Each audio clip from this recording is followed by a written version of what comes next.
hasn't been that long I hadn't seen you guys. So we're going to go today. I think everybody's okay.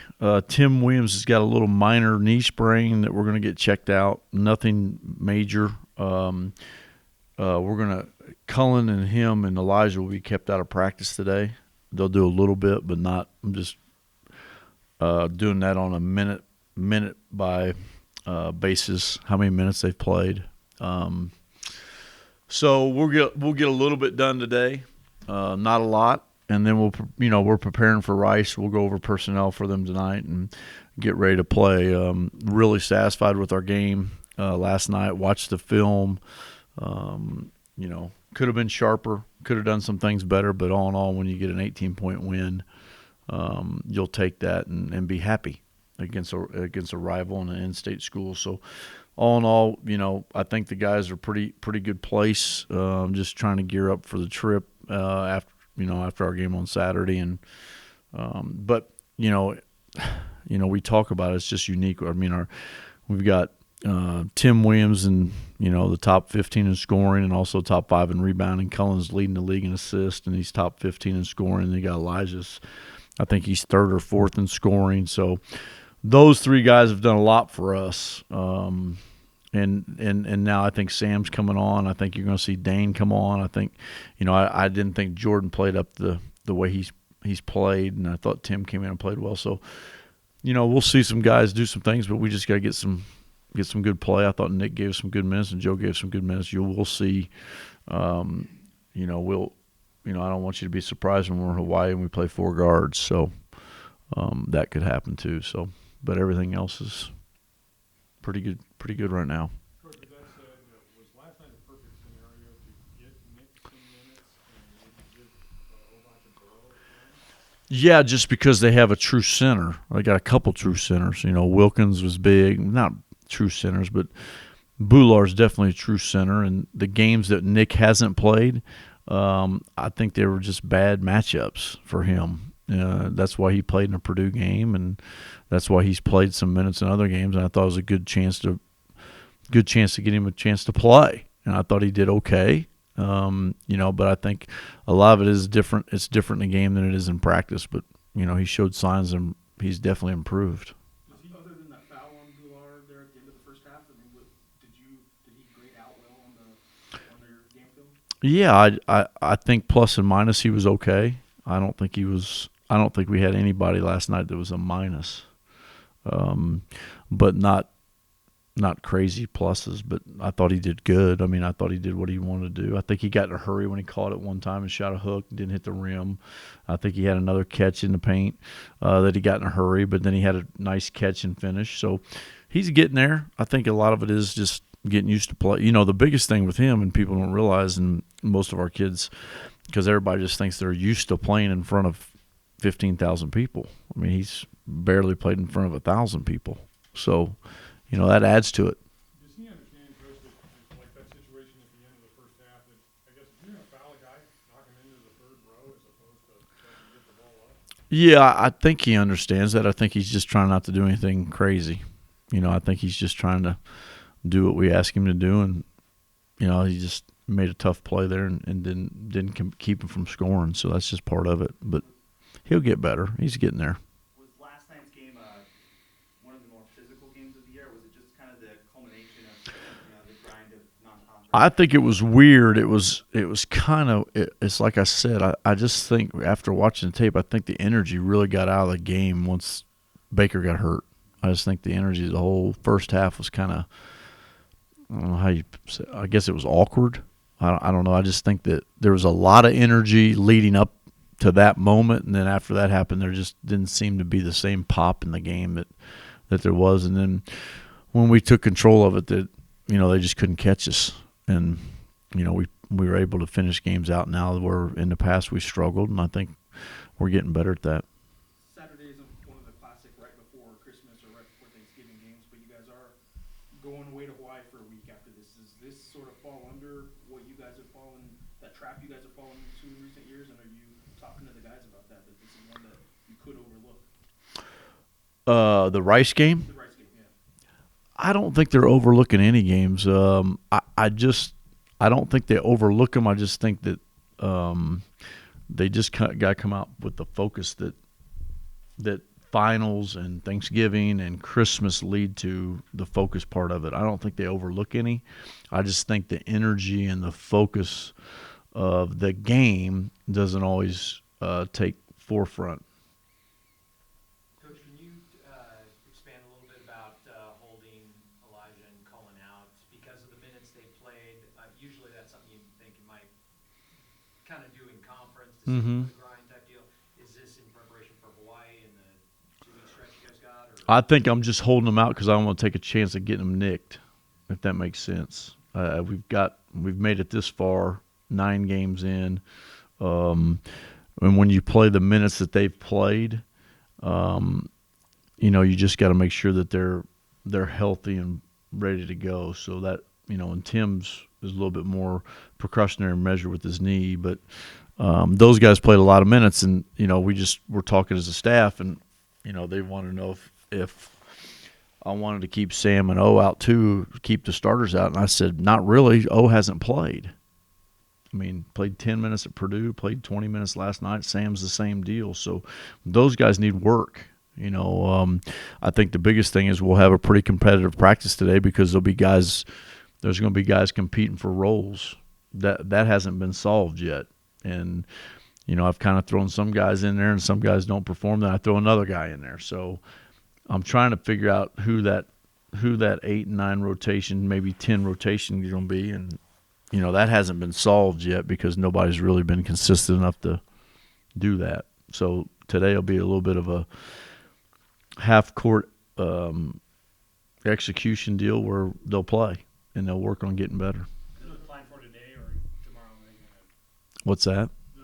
With Elijah and Cullen backing off them in practice, are they going to be full practice tomorrow? Or No, they'll be full practice tomorrow. Today, it's just, they've played a lot. We're going to have 4 games in 5 days, and those guys are going to have to play a lot. So they can't do a lot for me in practice. Coach, in your years with the great guards you've had here, Mm-hmm. where do these two rank as far as up against some of the other people? Well, I was going to talk to Gene about that.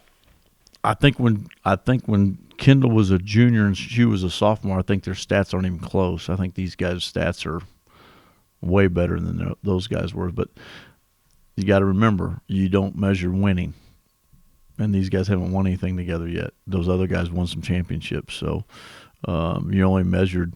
You can ask Dan Marino and Barkley and all those guys. You're only measured on what you win, and Cullen's been very fortunate. He won one.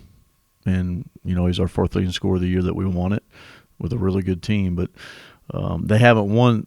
Their goal is to win one, but they haven't really won one yet. But as far as stats and what they can do, I don't think it's even close in the stats. You guys have to do some research on that, but I think it's not close. But they got a long way to go still. Now they can get better and better, but, I got them for 3 more years. Well, not really 3 more years, 2.5. But pretty good 2 to have. Take a step back. You guys are pick 6 in the preseason. You didn't think that was outrageous? You thought based on last year that was. I'd like to be pick 6 every year. That said, in that locker room, were you guys believing that you could win it, or were you just thinking better? Those guys believe a lot of things. They believe It's hard to temper them down. I think they can play with anybody, but I think we got a long way to go. I think that was a realistic pick because they haven't played together.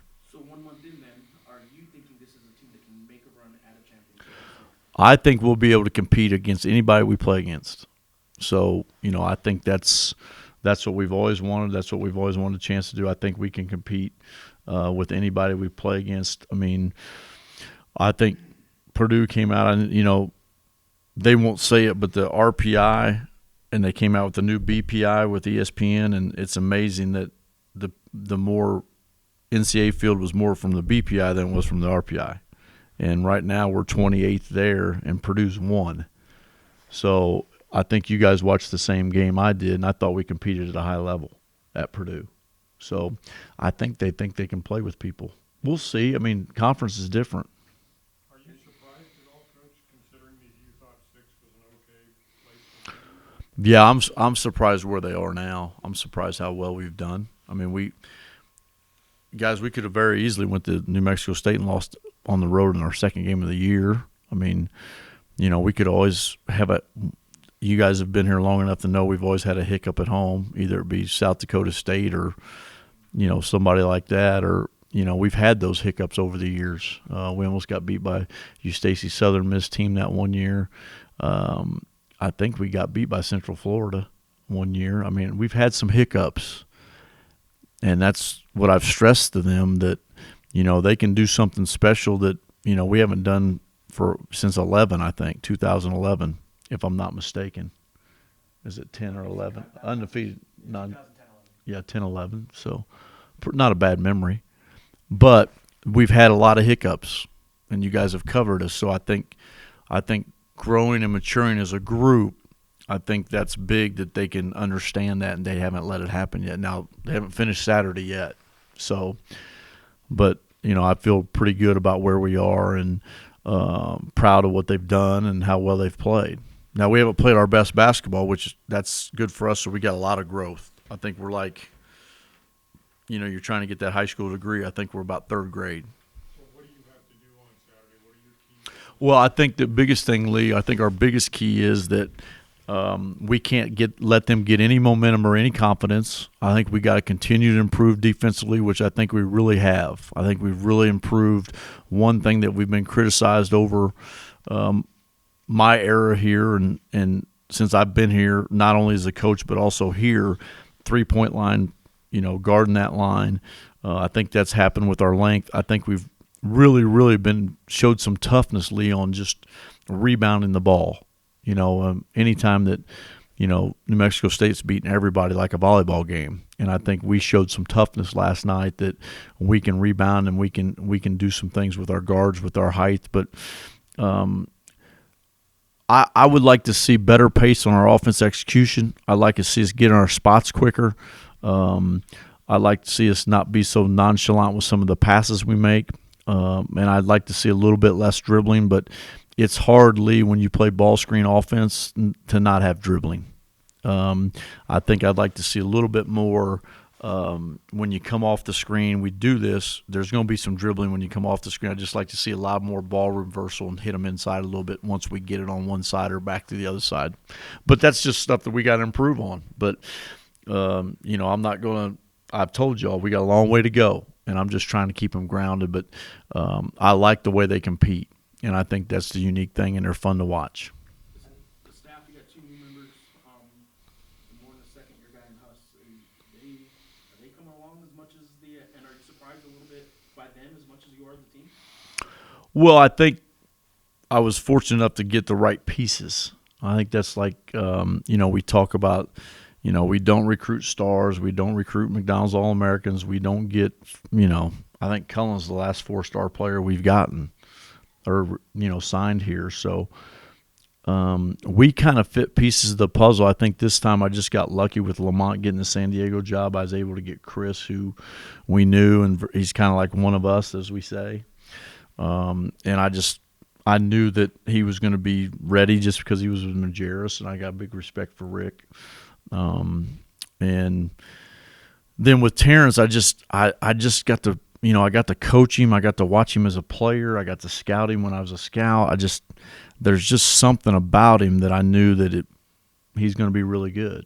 And I just think that we spent a lot of time together. And, Chris lived with me for 2 months, so we got to spend a lot of time talking basketball. But I think we're all on the same page of what we're trying to teach. And then Allen, 2 of his players are on my team, and, he tried to get Cullen to come play at Lalamere after Cullen's junior year. So, and we had Darrington, so he knows our program, and I think it's just we've got pretty good continuity right now as far as what's going on. And, I can't, and Jeff, you know this, I want guys to be successful. Like, if we do well this year, I hope those guys get jobs. So we're going to have turnover just because we didn't have turnover before because I wouldn't leave.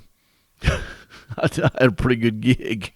So now that the big boss has moved on and I got the job, now there could be some turnover because all my job is to make my players the best I can do, the best they can be, in which I think we've done a good job of that.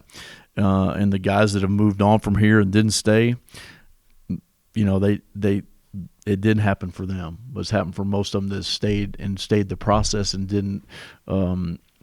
As I always say it to you guys, the LeBron thing about instant oatmeal, you got to pay your dues. Look at Cam, and I hope Nick does that. I mean, but in this day and age, that's hard, and I want to do it with my coaches. My job is to get these guys better jobs, and my job is to try to get these guys head jobs, and we've been very fortunate that we've been able to do that. Coach, what kind of effect do you think last year's experience had on the guys, the returners, specifically the guys that had to sit out, like Elijah and Tim, just seeing the Flyers? Well, I just don't think they liked the way we were being talked about or how they saw us, lose games and go through what we went through. And I think they understand why they came here, and that's not what we're about. And I think they got a little chip on their shoulder, and that's why I think they're playing like they are. And I think they're doing a nice job with that. I like the fact how hard they compete and how hard they play. I think that's the biggest thing. I think that's why they're fun to watch. Now, I've given those guys a lot more. This team's had except for maybe Kendall, this team's had a lot more freedom than any team that's been here. But what is it about your philosophy that the guards seem to always get rebounds, part of the rebounding process, Mm-hmm. whether it's Therese Berry Right. all the way to Elijah Brown? Right. What is it about your philosophy that's allowed Well, I think Lee, we give them the freedom to go offensive board as long as we have two guys back. So, we teach them and we drill it like if, let's say, Cullen drives and we got to make sure Elijah and Sam get back. If we take a jump shot, then one of those guys are going. And I just think that we've had great success with that because we've had big guards. I think we got good size guard. I think we've had great success with also. I don't like saying little guards, but small size, height wise, with Jamal Fenton and now Jordan and Tim Jacobs. But all our guards have always been really good size, and I think we've always played big guards. If you look down the list, Derice was 6'1" and 2. I mean, when we got here, he's 233. And then once we got him in playing shape, he's 215 and just a warrior. And then we had Kendall, who had great size and good quickness, and Hugh, and it's just kind of gone down the list where we've just recruited those big guards. And right now now that the way we're recruiting, we got big athletic wings or guards, and then we got a big point guard and then a change of pace point guard in Jordan and Tim, and we just have good size. And I think they understand that they have to rebound. And I think for us to be really good, Lee, and I think this in our really good teams, I think those guards like Hugh was a heck of a rebounder. I mean, he got a lot of defensive rebounds, and if Cullen and Elijah can combine for what they did last night rebounding-wise, and you throw in Sam or X, and I mean, if you look at those numbers Dane, Sam, and X had last night, if you can get that every night and plus what we're getting from those other two guys, it's pretty impressive for what they've done. So we've just given them the freedom to rebound, but it's funny, Lee, because you played and you guys know the game and you watch it. Once you tell a guy that if he can go get a rebound, he can bring it up, it's amazing how many they go try to get. You have some commitments for next year. You did Right. for 2016. Are we done? Yeah, I think we are. I never know. I think we continue to just do what we can. Guys, I'm just not going to get caught what I did. You can fool me once, but you're not going to fool me twice. It's on me. I mean, I got fooled once. No, I'm just saying. I'm just saying as a coach, I didn't recruit. I didn't continue to recruit, and it happened, and then I paid for it. So now, if it happens again, that's on me. So basically, I'm playing the law of averages. I'm playing the baseball game. I'm playing, I'm bringing in the left-handed pitcher to face the left-handed hitter, and we'll see what happens. But I also have a lot of freedom with somebody that lives in my house or grew up in my house that I can do some things that alleviates a scholarship and opens that up. So I'd be willing to do that. So that'll probably happen unless we'll see how it all pans out. But I think we're done. I mean, yeah, I would probably give you a 99.9 98% chance that we're done recruiting, but there's always that. So I got a chance, that dumber deal. I got a chance. Coach, was it part of the recruiting game plan that you get a couple of guys that can play right away as that are transferring in? Yeah, I just think, I think the last one the last few that we've gotten that are coming to play, I think the two that have had experience in junior college. I think a lot of it helps because of what happened with Devin's situation. Because what people don't understand is Devin will not be taken off scholarship, but he doesn't count as a counter. He's not a head counter, so he'll be a medical deal. We just got to make sure that he he had his surgery today. I'm going to go see him here in a little bit, so he's good. But what people don't understand is they think he's still on as a counter. He's not, so he goes as a medical deal. So that opens up another one, and we need. If you look at our team right now, we don't have anybody like Devin on our roster. And what I mean by that, we don't have that long, athletic, explosive guy that can run the floor and creates havoc, can block shots, has length, can play above the rim. But, I think we've added that, and I've always wanted to add that. And I think the wings that we have coming in are super athletic. And I think that's what I just think that we're a lot better with length, a lot better with athleticism, and that's going to help. I think we're good with point guard, so that could probably be a while till we get one of those. But everybody else is, I think we got pretty good pieces. Devin had the surgery to relieve the pressure. Devin, I'm not the WebMD guy today. He had a surgery. I think they fused two of his disc. I think I'm not for sure. I'll have to get better what exactly was done, but he had surgery. He just got out of surgery hour ago. So, but he's doing good. He's in recovery. Coach, you're pretty confident. It seemed like with the bench, like you had Williams in there and 4 subs in there at one time, and it seemed like you do like your subs. And I know Adams, the way he crashed the boards, Mm-hmm. you probably like that too. So you don't seem like you're worrying about who you put in. Is that true? No, I don't. That's why I said I don't think I can really. It's hard as a coach when you have all these kids working so hard. I got confidence in all of them. You guys have watched me. If I don't get good minutes out of Jordan in the first half, then I'll throw Tim Jacobs in there because I got confidence he's going to do the job. If, I think I need somebody that can handle the ball at the other guard spot, so I have 3 ball handlers. I put in Dane last night. I don't have a problem putting any of them in years past, like last year. And even when we were the really good team with Cam and those guys, some guys I didn't play just because I didn't have confidence. These guys it's weird. Maybe it's I'm just changing a little bit.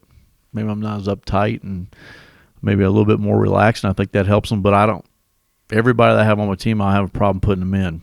Now I'm not going to put Connor Joy in a tight game at UNLV, or I have confidence in him as a kid, but I'm not maybe not him, but all the other guys, I don't have a problem putting them in a game. It's hard for me to it's like I told some people about Nick that I had conversations with yesterday. I'm not going to put Nick in a game where he's got to chase small guys around. It's going to make him look bad. That does him no good.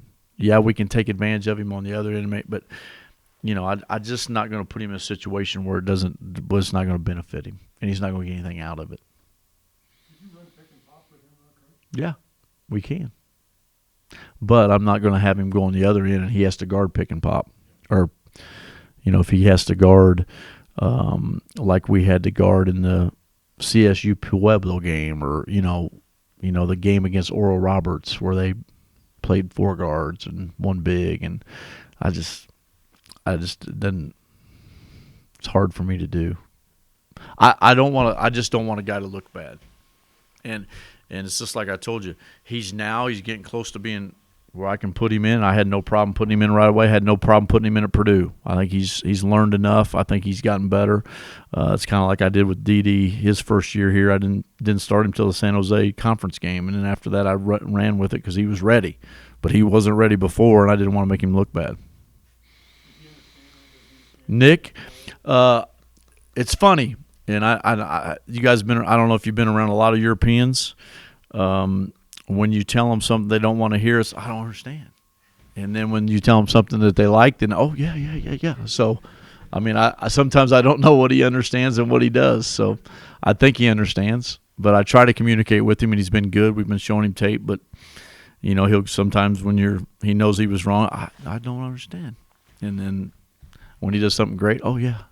So it's part of it. Your daughter does that? Yeah, my kid still does that.